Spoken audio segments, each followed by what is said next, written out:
hả?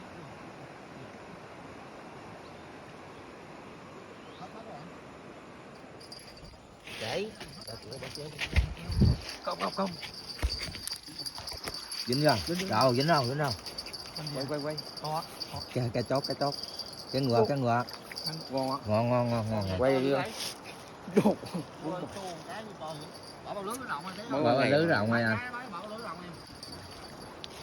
Được các bạn, mới là bàn đầu tiên à.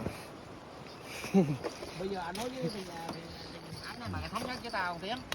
Dạ. Cá nó có không cần không. Dạ. Nước suối là